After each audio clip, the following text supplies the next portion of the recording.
At this time, I want to invite you to join in a moment of silence, followed by the Pledge of Allegiance.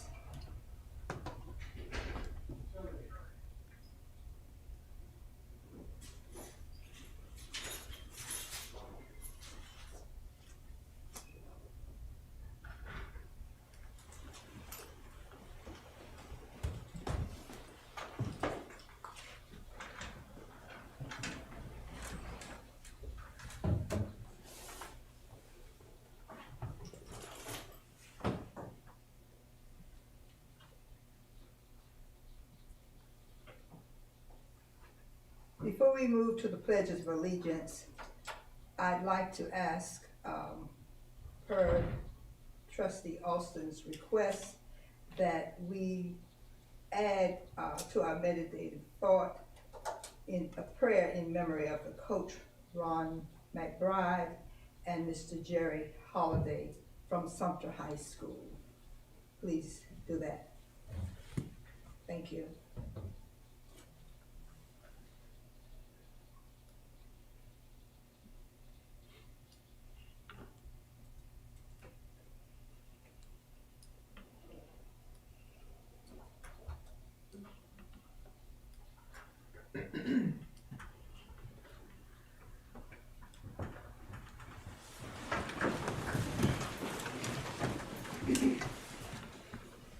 I pledge allegiance to the flag of the United States of America and to the republic for which it stands, one nation, under God, indivisible, with liberty and justice for all.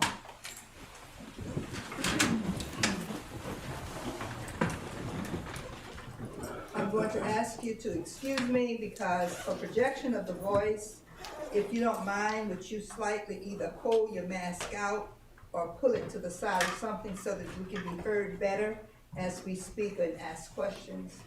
Please do that for us. Thank you so much. But welcome to the Sumter School District March 8th, 2021 Board of Trustees meeting. All persons wishing to attend the virtual meeting may do so via YouTube Sumter School District Board meeting and Sumter School District Facebook page. Due to COVID-19, in compliance with recent public health orders, no members from the public will be able to attend the meeting in person. This meeting is held in accordance with the Freedom of Information Act. The news media has been notified, and a copy of the agenda has been made available to the public. The mission of Sumter School District is to equip students to be responsible, successful, and productive citizens in a global society. The vision: Sumter School District develops and cultivates competitive students who embrace diversity, act responsibly, and contribute positively to society. Our board members are Dr. Barbara R. Jackson, Area 7 Chairwoman, Dr. J. Frank Baker, C8 Vice Chairman, Reverend Darrell McGaney, Area 5 Clerk, Mr. Brian Alston, Area 1, Mrs. Cheryl Ray, Area 2, Matthew McLeod, Area 3, Mr. Dr. Johnny B. Hilton, Area 4, Dr. Gloria Rose Lee, Area 6, Mrs. Sean T. Reagan, Area Seat 9, Mrs. Robin Mills, Deputy Director of Installation Support, Shore Air Force Base Representative, Dr. Penelope Martin, our Superintendent, and Mrs. Amy Hanson, our Administrative Manager. I'm also happy to welcome Mrs. Attorney Connie Jackson, who's with us tonight as well. This meeting is now called to order. Good evening. I want to take this opportunity to say to the public, thank you for your support, and to the administration and my fellow trustees, thank you for your attendance here this evening. We're now well into the month of March. And with that, we welcome daylight saving time. And we will begin at 2 a.m., which will begin at 2 a.m. on March 14th. And spring is on its way, pushing its way in on March 20th. We're now upon consensus and with no objection, the agenda will stand approved. Are there any objections? Hearing none, the agenda is approved. We're down now to announcements, 3.1. At this time, I invite trustees to share any announcements. Madam Chairwoman, Yes. if I may, in the spirit of International Women's Day, I would just like to say on behalf of myself, to you, as well as to Dr. Martin Knox, our female colleagues on the board, to Attorney Jackson, thank you for your service. Thank you for your contributions to Sumter School District and all that you do in the life of our students. Thank you, Mr. Anyone else with any announcements?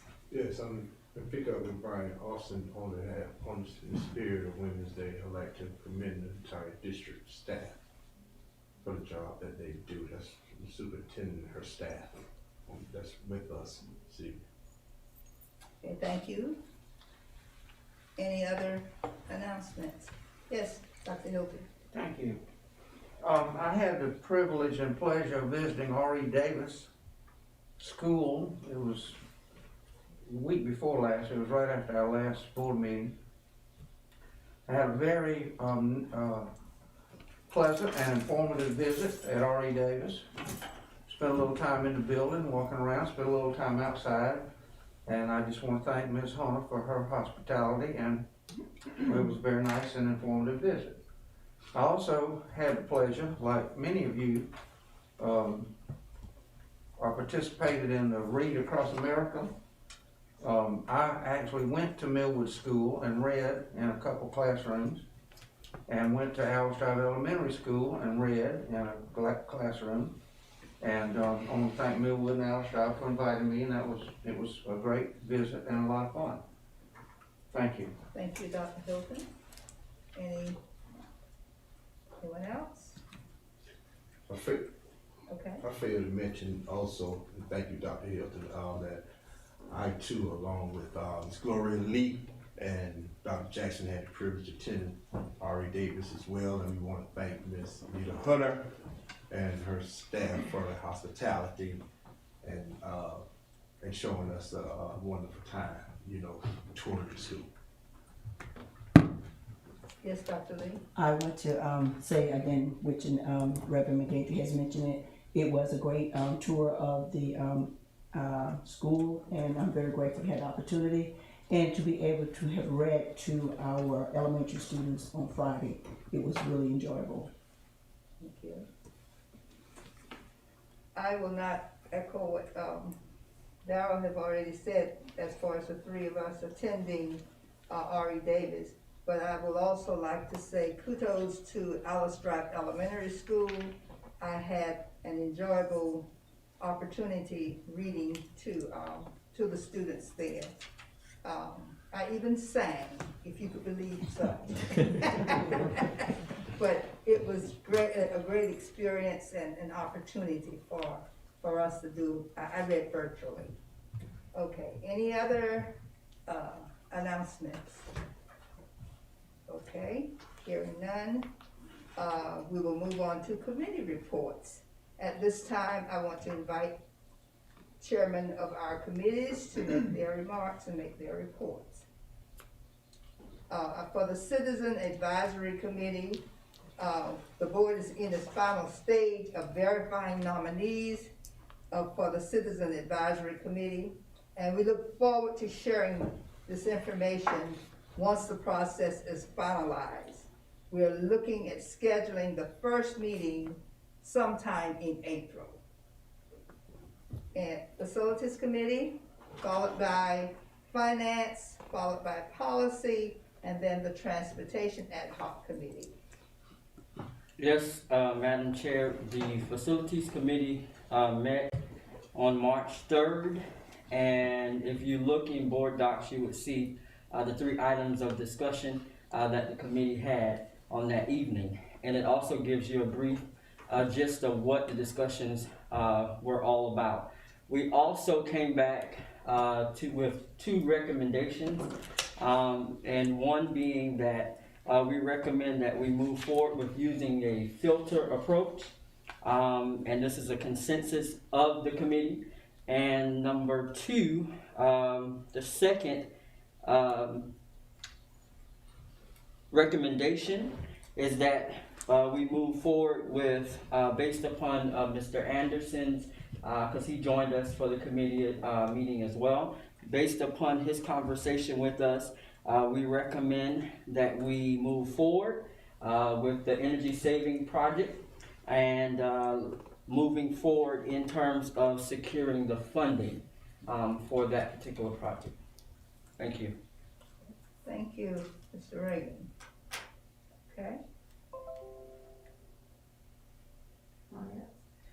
Finance Committee doesn't have anything new to report, but we will be having a meeting after the next workshop the board has. thank you, Mrs. Ray. Policy? Yes, ma'am. The policy committee recommends the following. It's consensus of the committee to work with the superintendent and administration to develop an equity policy and review of amendments to policy KLGA, school resource officers. Later on this evening, I will bring forth recommendations from the policy committee concerning emotional support service animals policies that were part of second reading of the SCASPA policies, as well as it was consensus of the committee to recommend the second reading of policy BEBL, board members in electronic communication. There's been some additions added to that I will go into later. And the third recommendation is consensus of the committee to recommend a process for public participation at board meetings that would include the creation of an email account for public participation, and will also address concerns presented to the board about stipulations to include a deadline for submission before board meetings. Okay. Thank you, Mr. Alston. Transportation Ad Hoc Committee will meet on March the 18th at 6 o'clock. Okay, thank you, Dr. Baker. Okay, Dr. Hilton will give us our legislative update. May I, before we proceed, may I ask a question? Will there be an opportunity to discuss these recommendations at some point? When would that be? It will be an executive session. Okay. Okay. Yes, ma'am. I also have a report from the Sumter Education Foundation. Remember you and I spoke about that, and should I go ahead and give that now? Well, yeah, so, yeah. Okay. I just wanted to give the board an update from the Sumter Education Foundation. In 2016, the foundation embarked on a fundraising campaign to raise money to purchase books for classroom libraries. It was called the 500 for 500K campaign, and its aim was to support teachers in the Sumter School District in strengthening the reading proficiency of students from preschool through high school. The campaign centers on the belief that children who spend more time reading grow into strong, proficient readers who are workforce and college ready. Thanks to the generosity of donors such as BD, Eaton, Thompson Construction Group, KDON, Synovus, SAFE, and several private foundations and individuals, $657,160 have been donated to the campaign.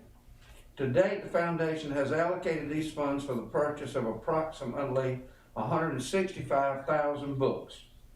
And what makes this campaign unique among book donation projects is that the teachers got a chance to choose the books that they felt best supported their grade level or subject level state standards. So the teachers picked the books that they wanted to order, and then they ordered them, and then the foundation paid for them.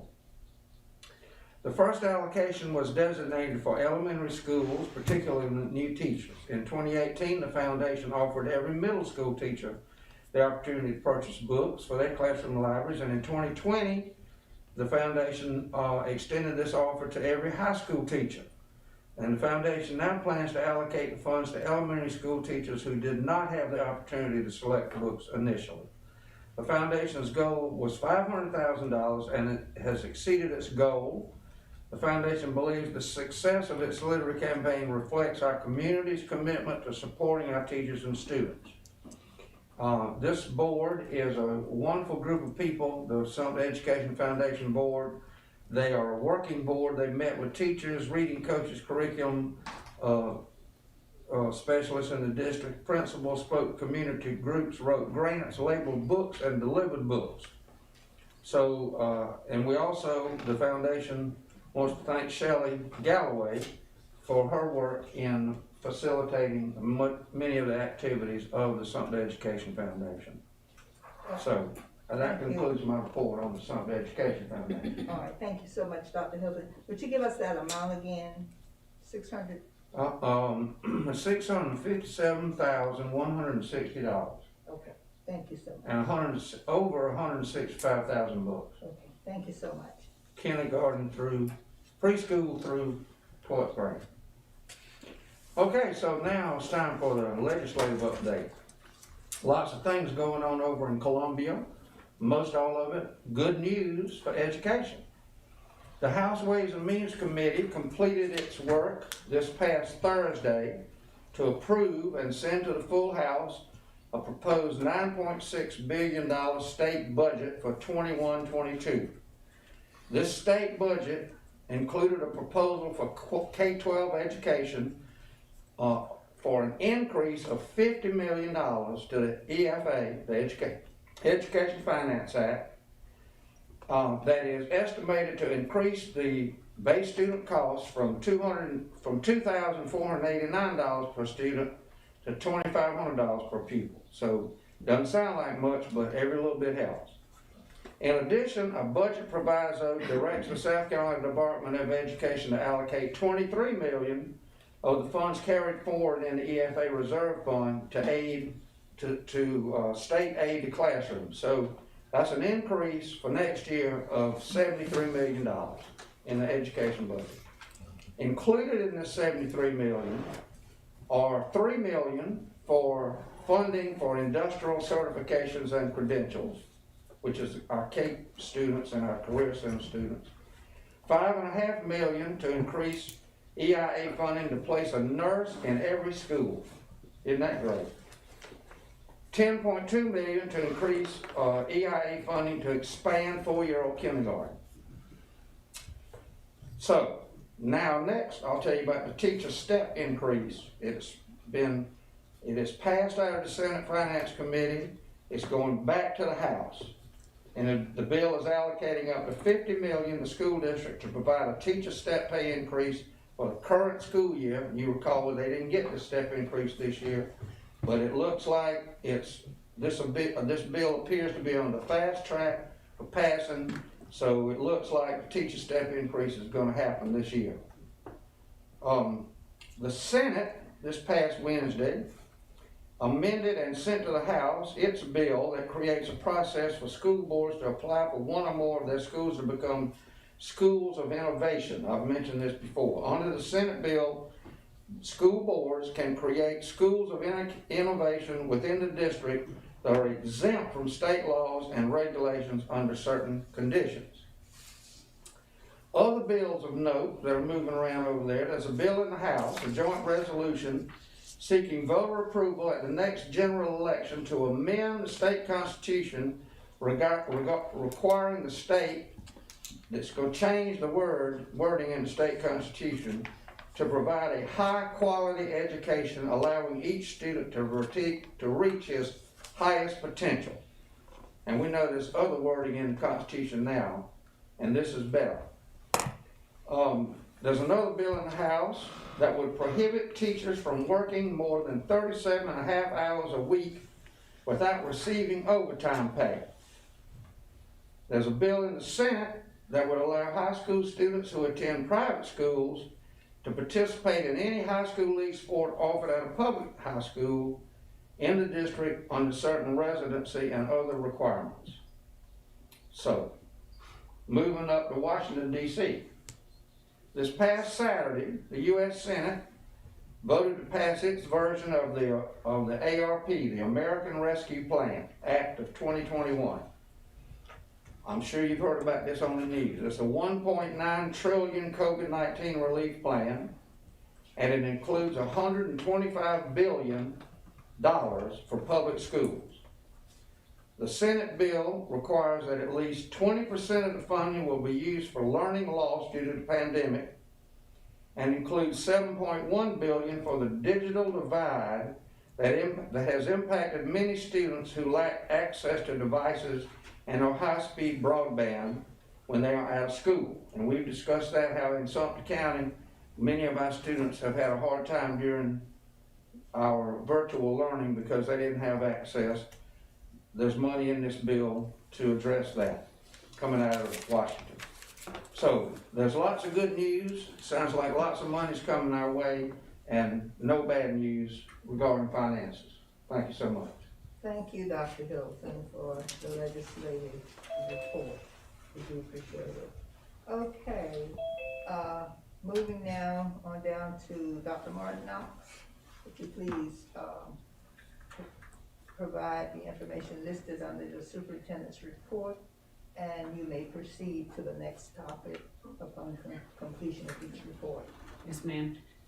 Thank you, Dr. Jackson, and greetings to you, Vice Chairman Dr. Baker, members of the Sumter School District Board, and members of the Sumter School District community, as well as our guest this evening, our very own Mrs. Connie Jackson. So I'd like to begin by making sure that we're all aware that this month can be very busy with some of the activities that happen nationally. And I would be remiss if I didn't take the opportunity to extend a big thank you to our social workers. Our school social workers are phenomenal individuals, and we have a group of individuals who work hard each and every day to ensure that our students and our families have what they need in order to come to school each and every day so that they are able to learn. So if you have not taken the opportunity, I'm encouraging you to do so. Please make sure you stop one of our social workers and to give them a big thank you. And if you follow us on social media, which I hope you do, that you will also post a comment for our social workers to let them know how much we appreciate them and how we are celebrating them this week. This is also Women's History Month, so to all the women out there who are leading the work, those who are our professional women who are serving as role models to our children, I just want to thank you for the work that you all do. Not that I'm not in that, I said you all, but I'm stepping back as a woman to just give a compliment to women, because empowered women empower women. And so just thank you for the work that you do every day as we continue to do everything for our children. And we will continue with our evenings of reading.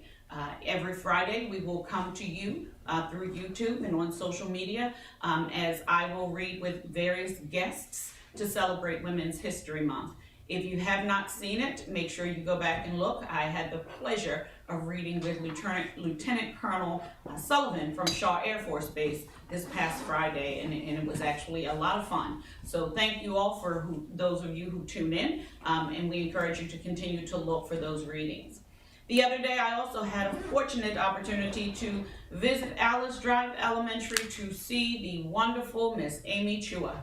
Myself, along with Representative Merrill Smith and Senator Thomas McElveen, presented Ms. Chua with a legislative delegation resolution. Not only did we present her with the resolution, but we had the opportunity to see her in action, and it actually reinforces why she was our Teacher of the Year. And while we're moving into the next season of selecting Teachers of the Year, it seems like it was just yesterday that she was voted as Sumter School District's Teacher of the Year. So thank you, Ms. Chua, and thank you to Mr. Smith and Senator McElveen for your support of our schools. And I want to end with the congratulations. Our very own Croswell Drive Elementary is one of 5 schools across the nation that has been selected to present at the National Model Schools of America Convention.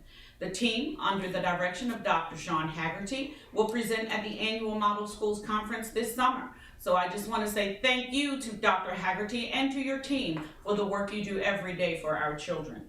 As we continue to tour Sumter, I just want to take the opportunity to say welcome to Dr. Pollock. Dr. Pollock is now here with us in Sumter, leading the work for education and the betterment of our community. And so he'll share some information with you. But Dr. Pollock, thank you for being here with us, and thank you for the work that you are doing. I know you jumped in with both feet, and you are ready to rock and roll. So at this time, the floor is yours. Well, thank you very much. I appreciate, first, thank you to all the school board members, Dr. Martin Knox, and all the educators in your school districts doing amazing work. I'm thrilled to be here. I really just want to hop on and introduce myself. I'm Dr. Kevin Pollock. I'm the new president of Central Carolina. I have been in education 39 years. I've worked at private engineering colleges, a public 4-year university. This is my 4th community college. I've been a president at 2 other institutions, and I'm thrilled to be here. Part of what I wanted to do is just kind of make sure we establish a really great working relationship. I know we already have it, but just to continue to strengthen it. So Dr. Martin Knox and I had a great meeting on our campus, and we've actually decided to schedule monthly meetings together to continue to see what we can do to help our students and your students, and by doing so, the community as well. As I'm learning the community, so if you ask me really hard questions, I may not know them because I'm still learning. But as I'm learning about the college, a couple things just you might be surprised in. In the past 5 years, 1,800 students of ours that had 30 credit hours or more transferred to 258 different institutions in 47 states in the District of Columbia. So when the question comes up, do our credits transfer? Yes, they do. Job placement, 89% of our students that graduate have a job in their field within the first year. So we have a lot of great things, and a lot of those are your students. So a couple facts for you about your students. We average probably 15 to 20% of each of your graduating classes coming to us. Some years it's a little higher, and some years it's lower. Now, I've learned from data facts in the past that that's probably low figures, because we will also get a lot of your students as they go off to 4-year schools and come back. We will get a lot of students that don't start with us right away, that'll start later. And we get a lot of adult students that graduate from Sumter schools as they progress in their careers. So we probably educate closer to 1/3 of each of your classes at some point in their lives that come out. So we have right now 298 of your students that are combined into our Scholars program. And we are talking a lot about doing more with technical students. So that's a focus that Dr. Martin Knox and I have been discussing. So what we want to do is learn how we can partner better, particularly in the area of technical student progression from your school into our programs. Part of what I've been doing has been meeting with a lot of community leaders and a lot of business leaders. And we're hearing over and over again that there are a large number of jobs in this area, particularly in Sumter County, that are going unfulfilled because we do not have people trained in those areas. And between your school system and our programs, we can fill those needs. So I just wanted to come, thank you for an invitation. I hope we can really have like some deep discussions as we go along. And I'd like to see if you have any questions for me, I'd be happy to answer them. But really, I just wanted to introduce myself to all of you and hope that we can do an awful lot more than what we're doing in the past. We build on that solid relationship that we already have. Thank you, Dr. Pollock, and I look forward to our continued meetings and gatherings. And as you shared with them, we had made the pact that we'll meet once a month. I'll come to your house and then you come to mine. And so that gives us an opportunity to have a hands-on approach to the work that's happening. And so let me just begin by saying thank you. Thank you for coming to Sumter, and thank you for your investment in our children. Thank you very much for having me. Have a great evening. You too, thank you. Thank you. The next item on the agenda is 4.2, which is a follow-up to our energy audit for discussion. And so this evening, we have joining us once again, Mr. Anderson and his team to answer any questions that you may have. Mr. Anderson did attend virtually, by the way, the facilities committee meeting the other day. And so, Mr. Anderson.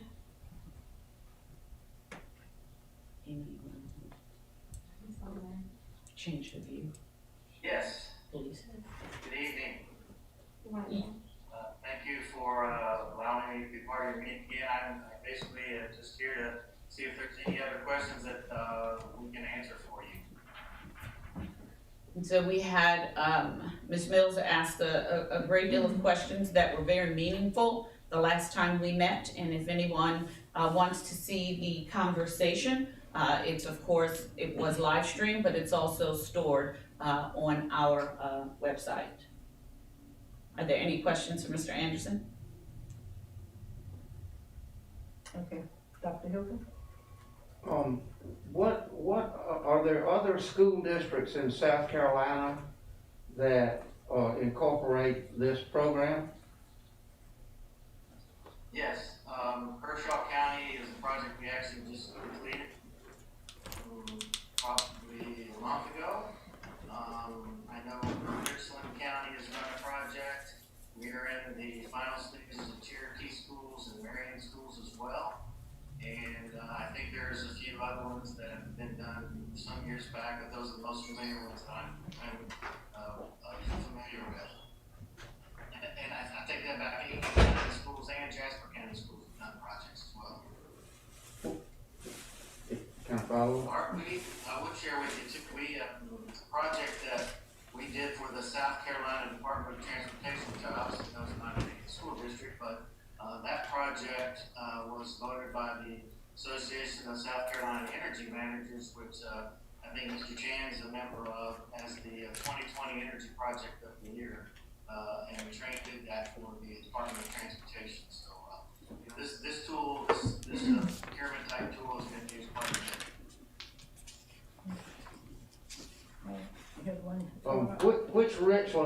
Which Richland school district? Do you recall? I actually think both of them done a project.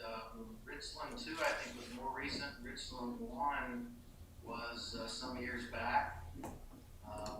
But Richland 2 has, I mean, they may be in the middle of the project right now, implementing it, but they went through the process as well. Thank you very much. Yes, sir.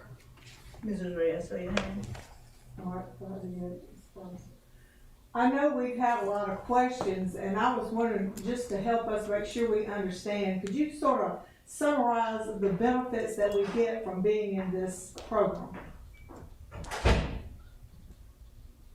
I'm sorry, I didn't hear the last part of your question. The benefits that we would get from being involved in this program. Well, there's a number of benefits. You know, the things that we get involved with when it comes to facilities are all things that have an impact on the classroom environment, the learning and teaching environment. You know, with the heating and air conditioning, the lighting, those type of things all have an impact on the comfort of that school district. You're probably aware of tests or studies that have been done that implicate the environment is a key factor in students performing well. So that's one of the big ones. The other one is some proactive approach to making some upgrades to try to move forward on getting some of the deferred maintenance caught up. Obviously, the energy and operational savings are a benefit. That benefit will be utilized to pay for the program. And you know, the fact that you get all this work done at today's cost is also another benefit to the program. Those are just the top benefits that people utilize and see from utilizing energy performance contract. Thank you. Okay. Yes, sir. What are the projected cost savings that we schedule to benefit from this energy cost savings program? My apologies, I couldn't couldn't hear very well. What is the projected cost savings with this that you roughly estimate and over how long a period of time? Yes, I don't pan. Yeah, the cost benefits, typically, well, not typically, but in your all's case, I'd have to pull up the information, but, the cost savings are through the life of the term of the agreement. However, your administration feels they want to, finance the project, but the savings are guaranteed through the term of the project. But, there's just shy of, around $900,000 annual basis for energy and operational savings. Thank you. Yes, sir.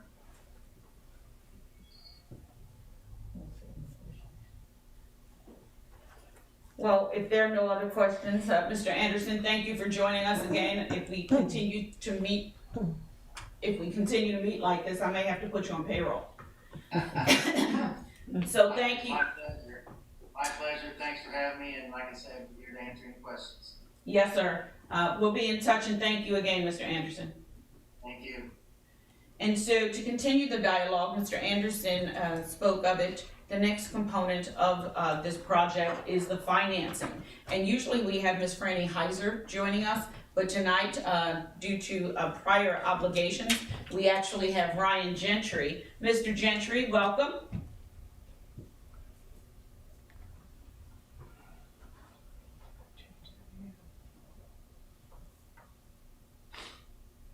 Okay, I'm off mute. Okay. Good afternoon. Good evening. How are y'all? We are good. Thank you for being here tonight. Happy to be here. So, we have a resolution to authorize special obligation bonds not to exceed $22 million to finance the performance contract with Train. My understanding is that it won't necessarily be to the not to exceed amount, that a lot of the financing will frankly be paid for with cost savings associated with the energy savings that are coming with it. It can be paid through won't count against your general obligation debt limit, and to the extent federal funding and performance savings don't finance it, it can be payable through general obligation bonds each year without increasing the debt village. Are there any questions for Mr. Gentry? Yes, Dr. Hilton. What is the interest rate that we'll be paying, please? I honestly don't know off the top of my head. I know it will be competitively priced. We'll do a public sale, and we'll pick the best interest rate that's available. I think typically, I feel like it's around. I don't want to quote a number. I don't know what the expected interest rate is, but I mean they're relatively low, particularly given this market. This year, they're about as low as they're going to be. 1%? 5%? No, I think it's closer to like 3%, but I don't quote me. I don't know. I can find that out for you though. That would be good if you could find that. Would you check that out and get back with us, please? I will. Okay, thank you. Any other questions? I need to interrupt here, Ryan, but I got an indicative rate about 3 months ago, and it was around 2.5. Again, a lot has happened since then, but I'm just saying that was the indicative rate that I had gotten early on. Thank you. Any additional questions? Okay. Since there aren't any other questions, thank you, Mr. Gentry, for your explanation of that. We do appreciate you. Thank you, Mr. Gentry.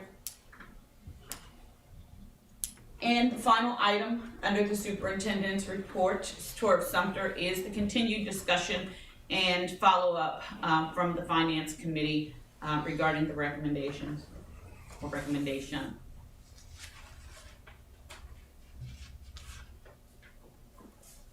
Okay.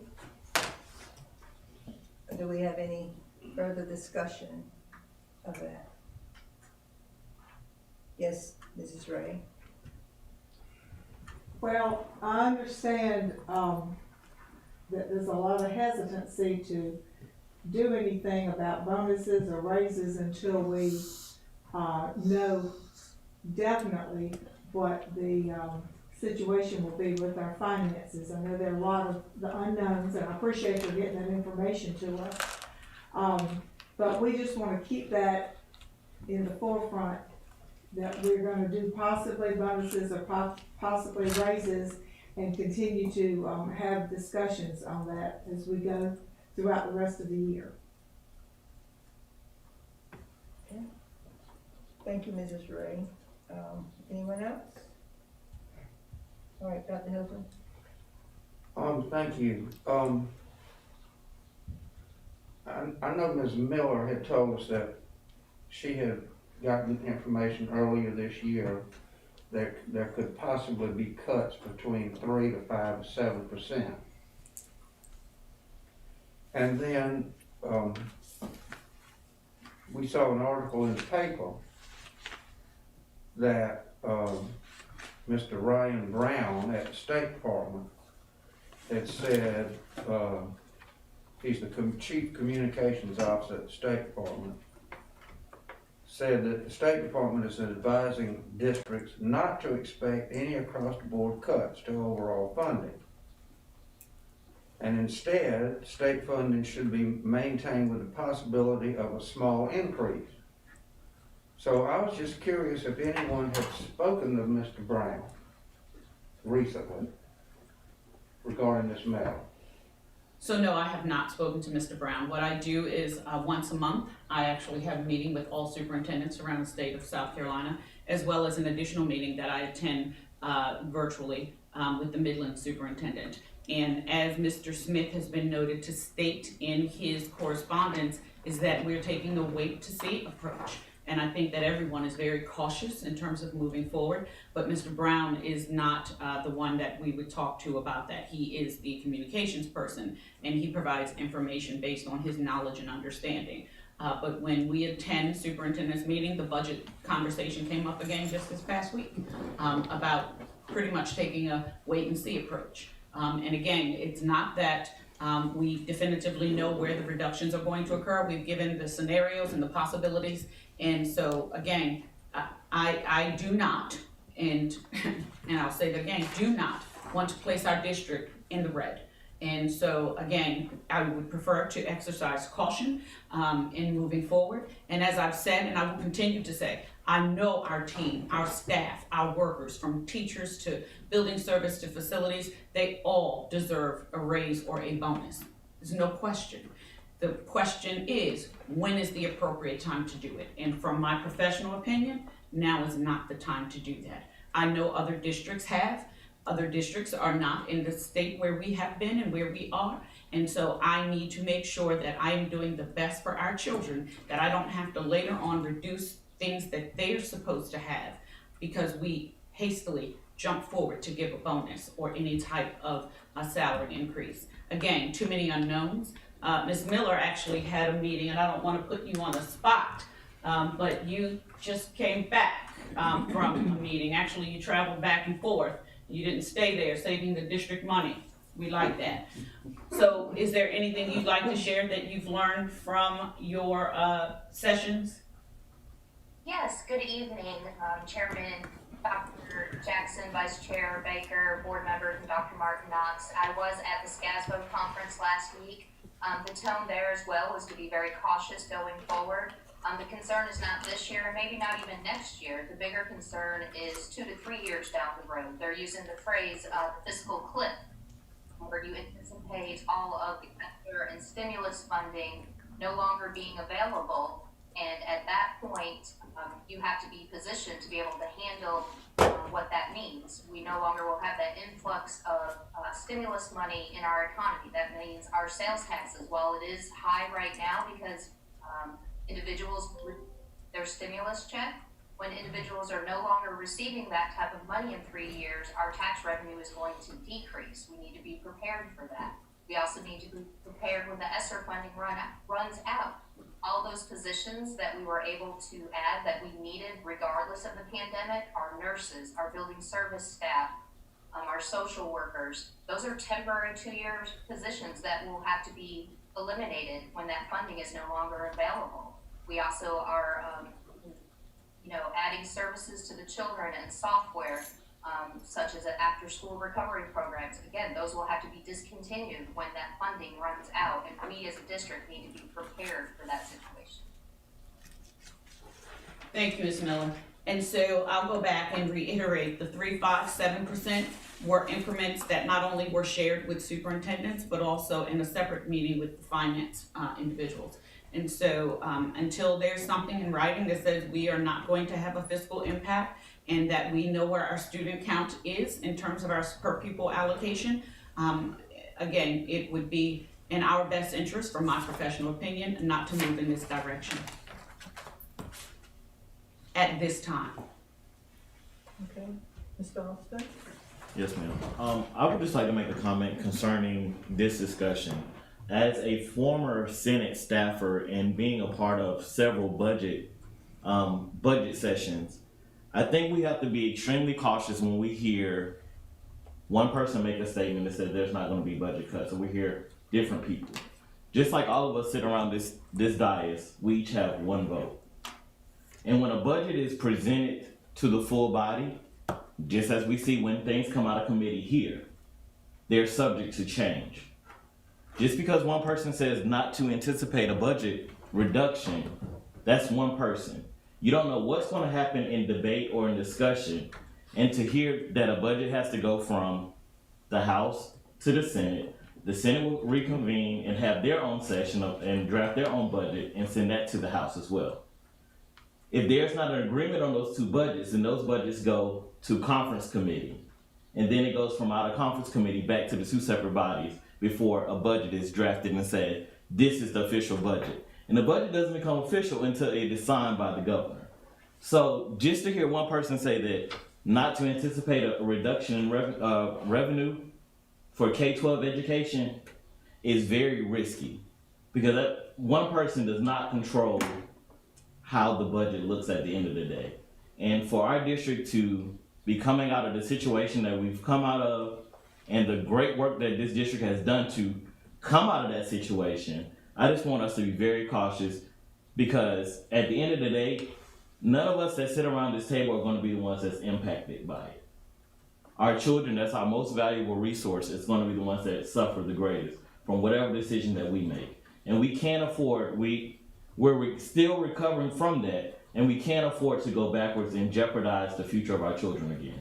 Thank you.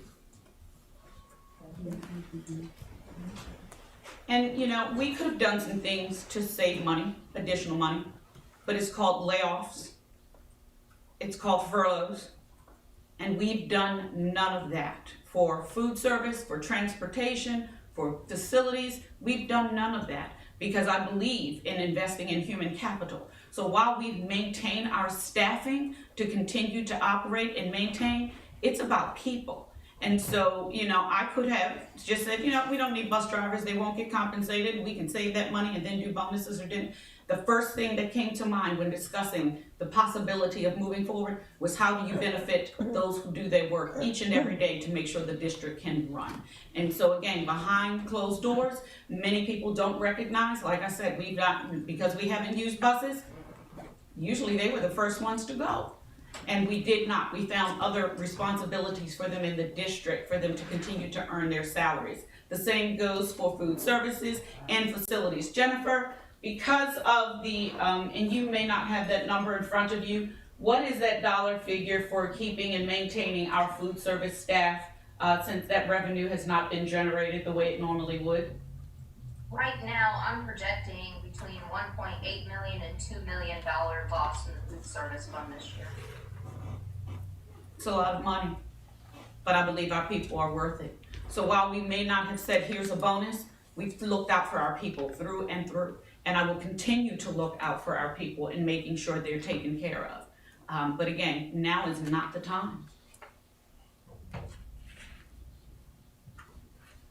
Any additional comments or questions?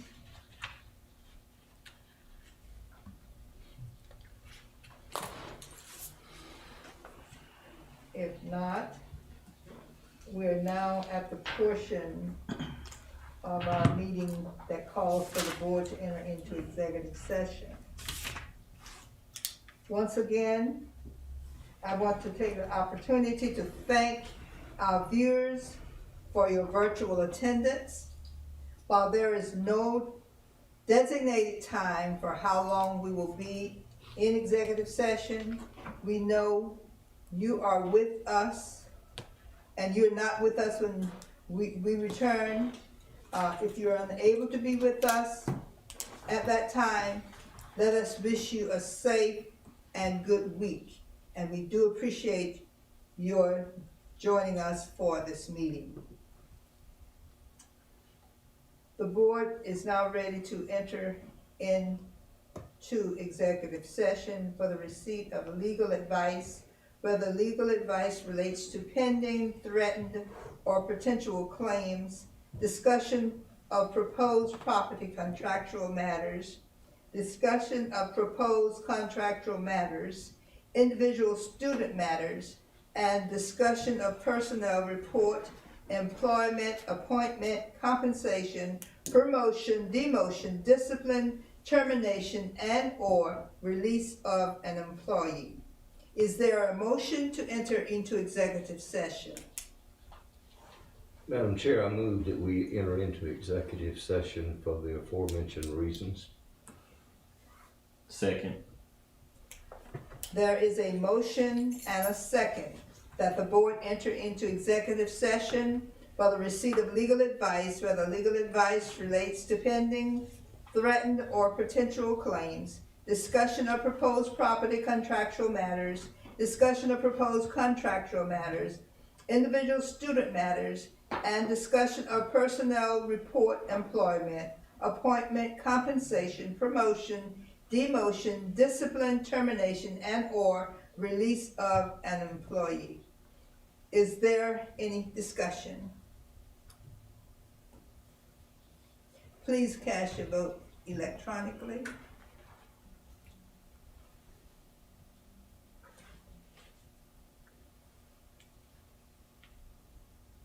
I'm sorry, who made that motion? I made the motion, Right, second. Brian second.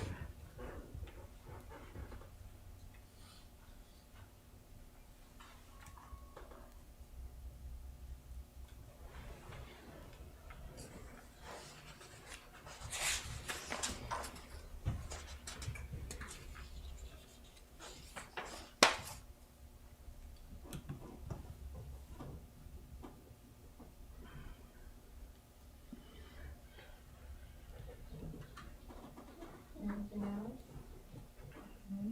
That's unanimous. Okay. The motion passes unanimously, and the board is now in executive. Upon consensus of the board, we're now in open session.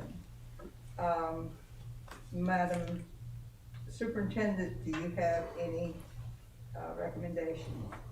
Yes, ma'am. I'd ask the board to adopt the student matters transfer in and transfer out of the school district as presented in closed session today. Is there a motion? Madam Chair, I move that we accept the superintendent's recommendation for the individual student matters and transfers. Second. All right, a motion has been made and a second to approve the superintendent's recommendation for the individual student matter transfers. Is there any discussion? Please please vote on the icon that came up electronically.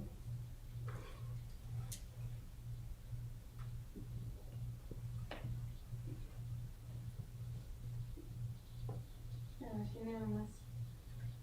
Okay, it passes unanimously, so the vote carries. Okay, Madam Superintendent? Yes, Madam Chair. I ask the board to adopt the personnel report as presented in executive session. May we have a motion to Support, motion to support the superintendent's recommendation. Second.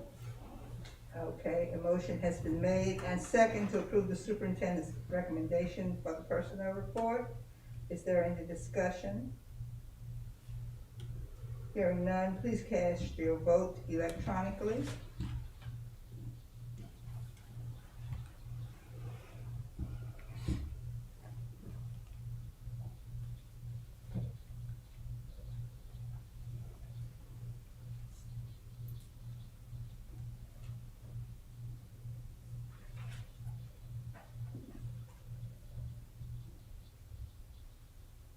Mr. Austin? It didn't pop up for me, but it's yes.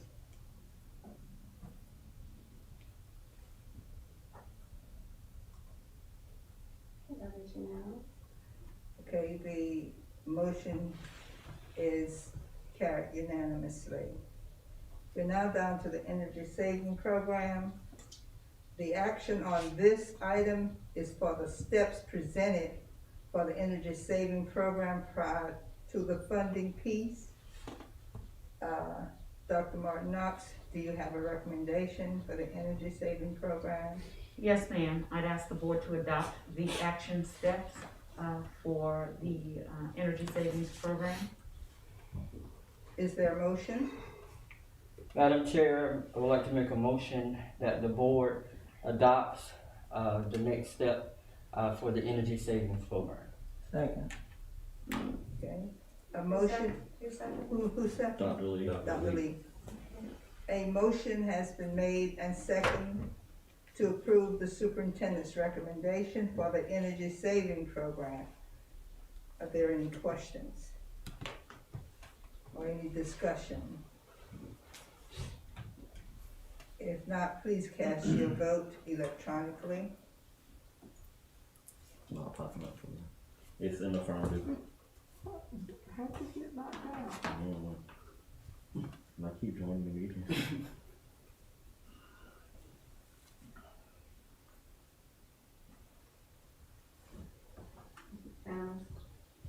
Okay, it passes unanimously.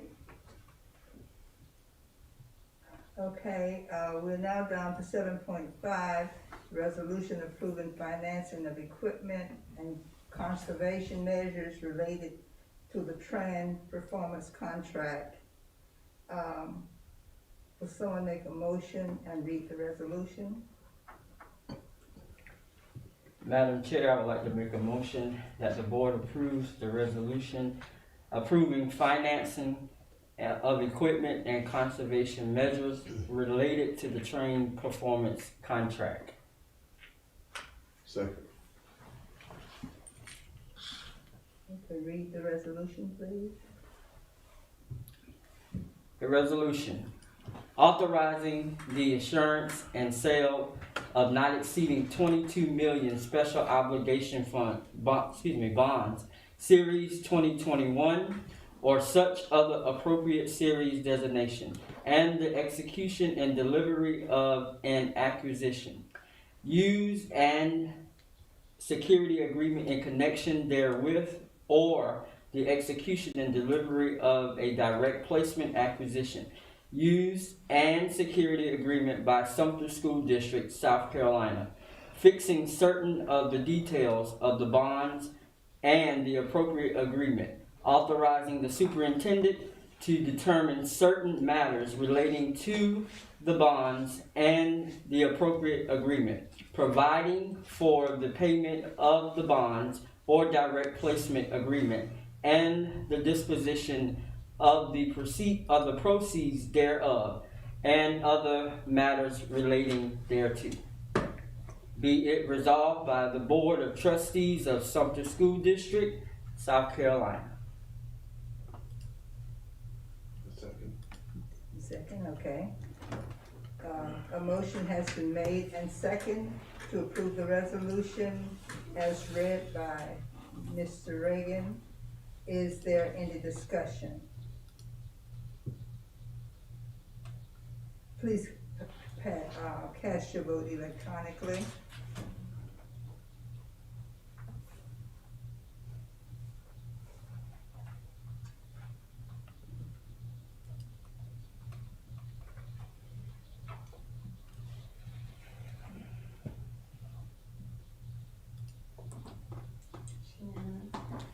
Okay, the motion passes unanimously.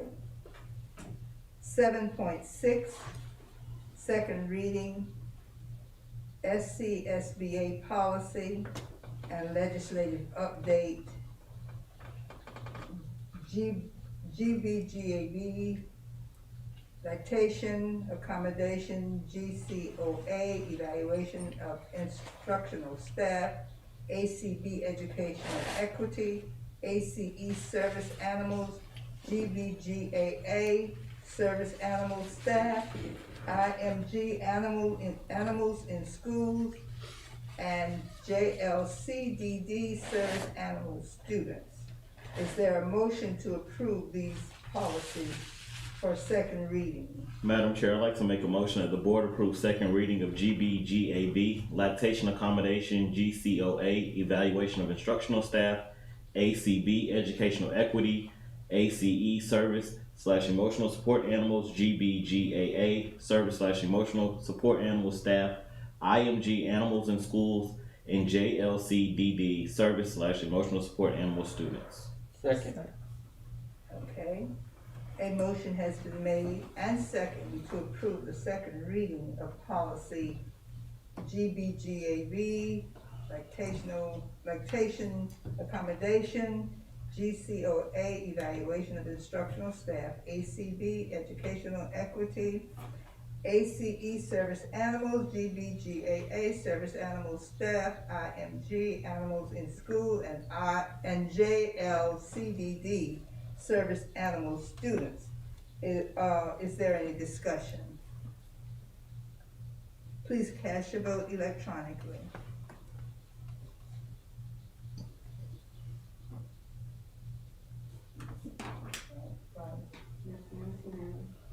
Okay, the motion passes unanimously. We're now down to second reading of model policy BEDL, board members and electronic communication. Is there a motion to approve the policy for second reading? Madam Chair, I'd like to make a motion that the board approve second reading, I'm sorry. Madam Chair, I'd like to make a motion that the board approve second reading of policy BEDL, board members and electronic communications. Second. Okay, a motion has been made and second to approve second reading of model policy BEDL, board members and electronic communications. Is there any discussion? Please cast your vote electronically.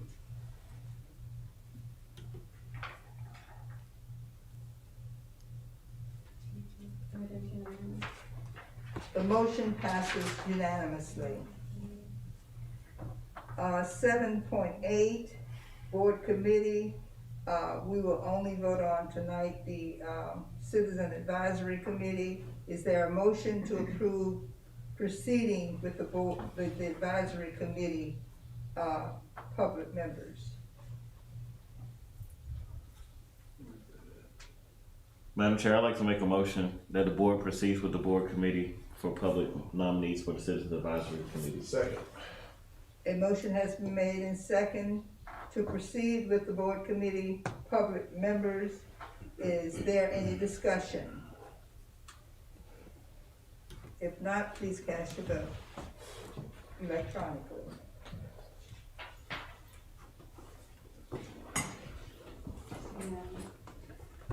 The motion passes unanimously.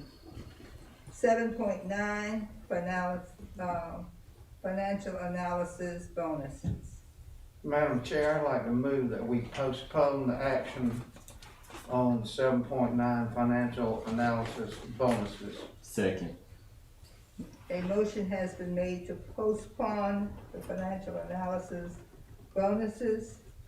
Are there any questions or discussion? If not, please cast your vote electronically.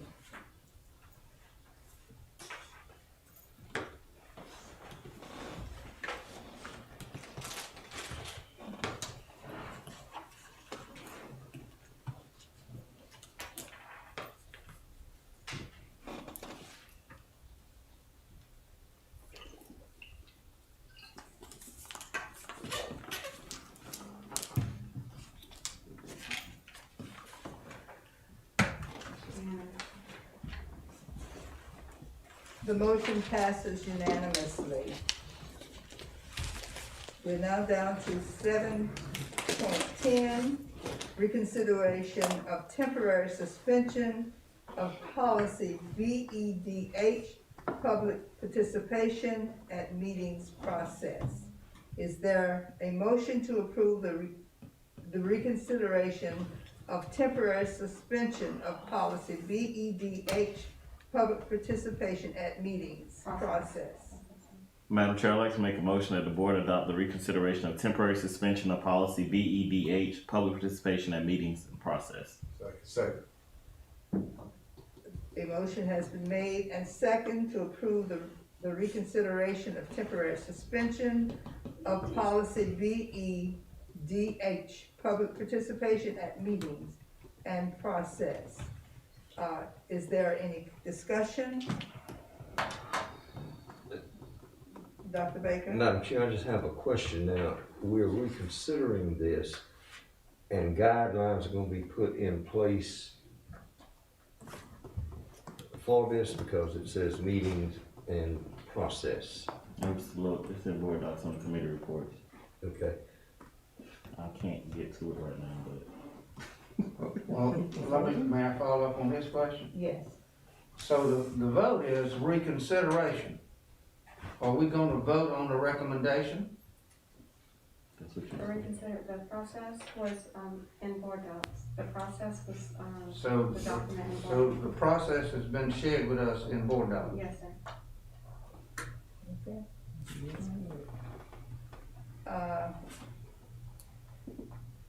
Any other discussion? Please cast your vote electronically.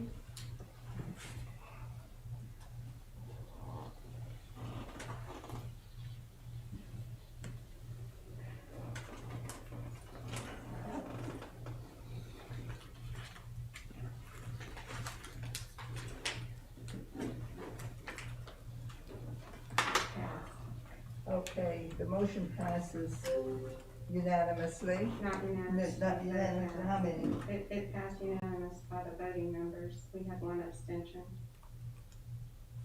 Okay, Dr. Yeah. Johnson, wait, pardon, I don't see that. one abstention. We have one abstention. It was Dr. Hilton.